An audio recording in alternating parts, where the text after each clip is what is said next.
Hello, my friends. Today we are going to talk about boundaries, why we lose ourselves without boundaries, and how to stop. Boundaries are not about pushing people away. They're really the line between who you were and who you are becoming. Here's what I may have tolerated before, or may have absorbed before, or may have participated in before, and here is the version of me who has no part in any of that. So if you feel like you're unraveling or losing your shape, or like things aren't working the way that they were before, it is not because you're failing. It's because your nervous system is clinging to an old identity that doesn't fit anymore. When you are evolving and you are becoming and you're in the midst of transformation, you're changing in a physiological way. Because our consciousness directly mirrors our nervous system capacity, there are two sides of the same coin. There's a lot of shifts that happen in the body. Your old patterns, your old coping strategies, even the roles you played or identified with, they live in your body, not up here, but in your body, in your nervous system. And even if they were not aligned and brought you a lot of discomfort or even pain and suffering, that is what is familiar to you and your nervous system. Your body's going to try to choose it again and again and again. And when you start to set new boundaries, when you start to step into a new iteration of your being, that is terror for your nervous system. That is a massive task, literally death on a nervous system level. It's not just a choice you make one time. It's not just okay, today I decide to be a different person. Today I decide to do things differently. That's great. That's a great place to begin, to have that awareness and get to that point. But guess what? You're gonna have to make that choice again and again and again and again. So let's talk about a few different ways that you may self-abandon, that you may compromise your boundaries and let energy leak or fall back into old patterns. This might be not saying no, but also not saying yes. Leaving the door open, not explaining what you want, or what you need, or what you don't want, or what you don't need. Where is your capacity right now? Being realistic about that. The same is true for replying yes out of guilt. Where are you still people pleasing, Where are you saying yes because you've always been the one to say yes, because you've always taken that burden or picked up the slack in that way? Where can you start saying, actually, maybe this makes me not feel the best. Maybe I'm drained and exhausted. If you notice that you're saying yes out of obligation, that's the automatic responses that we're looking to bring more awareness to, so that we can start to ask ourselves, is this a pattern or is this conscious choice? Am I standing in integrity with my values and my current needs and my becoming? But when you give into things out of guilt or out of obligation, or just because you always did, this is how we leak energy. This is how we fall back on, or we erode the new version of ourselves. This is what kills confidence and ultimately chips away at your alignment. And I promise you that you're not actually serving anyone by living that way. Even if it feels like you're gonna let people down. Even if it feels catastrophic, the idea of setting clear boundaries and standing in integrity. And it will. It will to your nervous system. It will feel that way in the beginning. It is like living an entirely new way. If you just make little tiny adjustments every single day consistently, small, micro, but enough with awareness and consistency, I promise it makes a difference over time. I think also a big part of this is people who you've had more dysfunction, less consciousness in dynamics, who may continue to play out their roles despite the fact that you've clearly changed. That's something I've noticed in my family. People are going to continue to see what they see and have their projections, and that's just truly, at the end of the day, that just reflects where other people are themselves.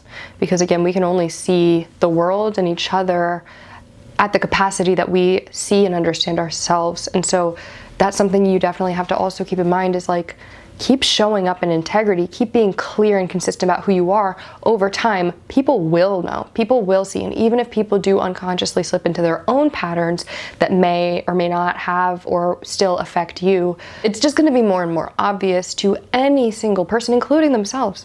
There are certain relationships that just simply aren't going to last as you step into a more sovereign, more evolved, conscious version of yourself, and you stop leaning into, the amount of relationships, basically all of my relationships prior to this phase, this point where I'm standing, have codependency wrapped up in them, where we play small together. It is crazy how many relationships you'll see can't meet where you are now because the other person does not have the capacity or the tools or even the willingness to rise with you.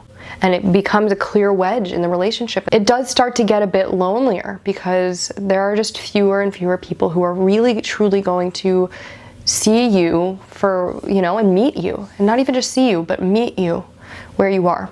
The choice to stand firmly where you are, choosing solitude or your sacred cocoon of becoming over playing out in these old dynamics, showing up, shrinking yourself down into that version of you that is required in order for those dynamics or those relationships to remain intact. It's a really bold and brave decision, but you may even find, and I've certainly found it myself, I enjoy, being alone, being in the company of myself, my dog. I always felt more alone in the company of people who I did not feel seen or met by, and yet I forced myself into those environments because I thought that I was supposed to. I thought that that's what I needed. And it was so much more lonely and so much harder then. And I truly do believe that when we just continue to choose ourselves and our becoming again and again and again, as scary and uncertain as it can feel, the more you do it, the more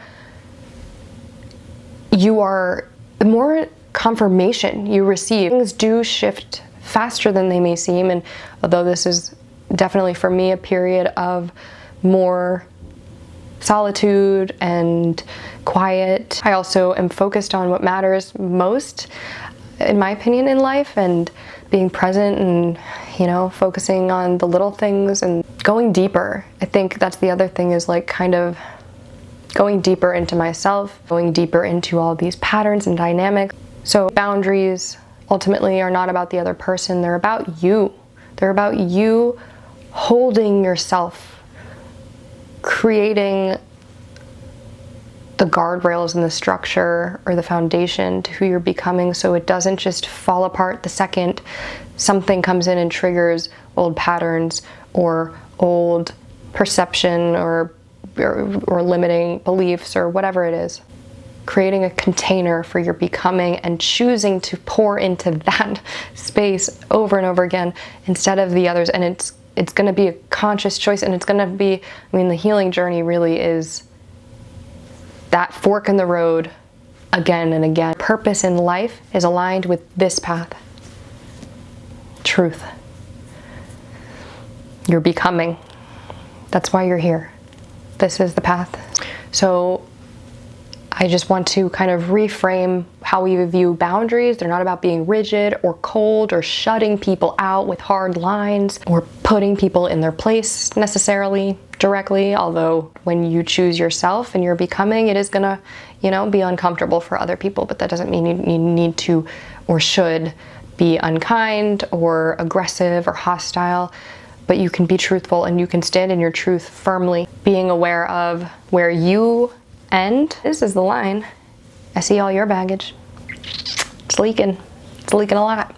And if you do need to pull away from people who are not rising to the occasion, then of course, that is always encouraged. Boundaries are what's going to protect you and let you stay inside of your own truth over and over and over again throughout your entire spiritual journey and your entire life, even when other people want to pull you back into the old, into the familiar, into the safe.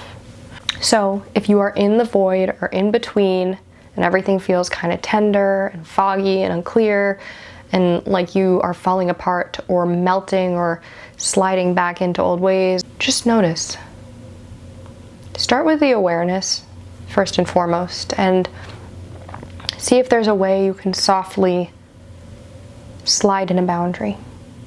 Small, microscopic, but glue it to your field. Hold it firmly. Let that boundary build onto the next and the next and the next and the next until one day there's absolutely no question, no one expects anything of you except for your becoming. If this landed for you and you are holding boundaries through a major identity shift, then stay tuned for Friday's upload. We'll be diving deeper into this topic on setting micro boundaries, micro to macro boundaries, and I'll share a little bit more about how that's looked for me in my personal life as well, and some more practical tips for you to take forward as you do. Let me know in the comments how you've been setting boundaries in your life, how that's affecting the world around you, your relationships, everything. And hit that subscribe button if you haven't already so you don't miss any more content like this. And I will talk to you soon. Bye.